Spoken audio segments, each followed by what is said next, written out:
Okay, so today's Naked Sunday video is going to be about female contraceptives. It's going to be a series of videos, and for this one I'm going to start with the sponge, which is, like I said before, a female contraceptive. Now, the first time I heard about this was on a rerun of, like, I think it was Seinfeld or whatever. They're talking about sponge. I'm like, what in the hell is a sponge? Why would...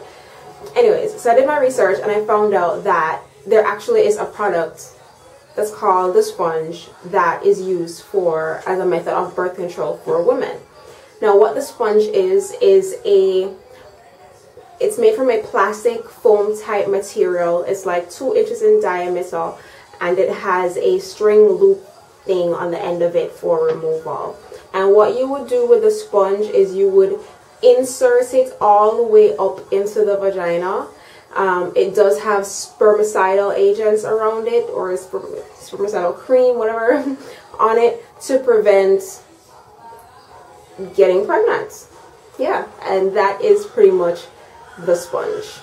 Okay, as far as effectiveness goes, it's more effective for women who have never had kids before. If you have had kids, you can still use it, yes, but the risk of getting pregnant is higher.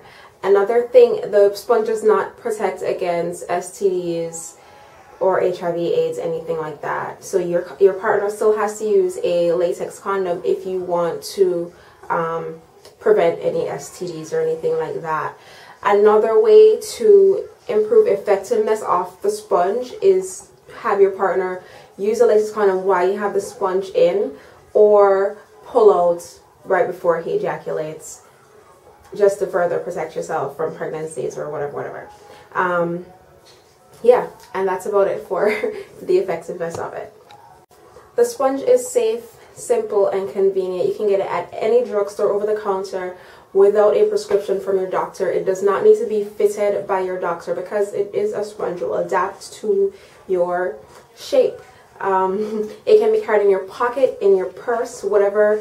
It does not interrupt sex time or playtime or whatever you want to call it, because you can put it in up to 30 hours before intercourse, and you can have sex as many times as you want in 24 hours once you have the sponge in, without having to take it out or replace it or anything like that. So that's a great benefit with that.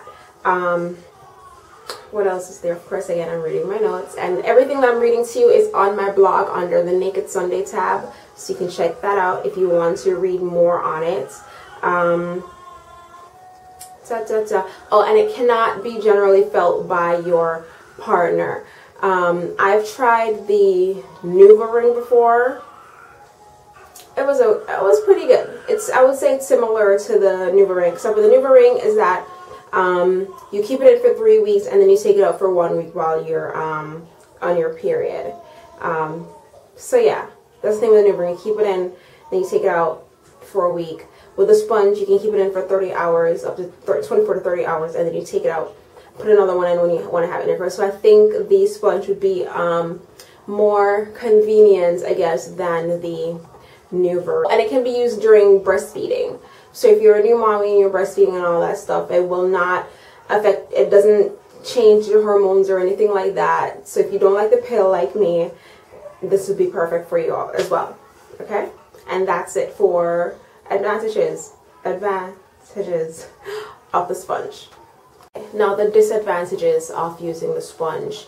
It may cause vaginal irritation. If you're very sensitive, this might not be for you. Some women might have difficulty removing or inserting the sponge.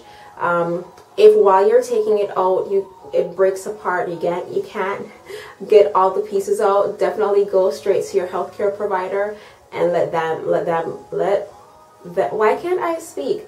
Let them work that out for you. Yeah, that's one of the disadvantages. And then the last one is that some women complain that it makes their sex too dry because it requires a lot of liquid. And I would expect this to happen because it is a sponge. Sponges do absorb. So a water-based lubricant is recommended if you're having this problem of dryness. and that is about it. All the pictures, all the how to insert it, how to take it out, how to, you know, make sure you wash your hands before and all that good stuff will be on my blog. It has been on my blog, so go check that out. Next week Sunday, hopefully we will continue the series of female contraceptives. So yeah, stick around for that. Peace sign and kissy face.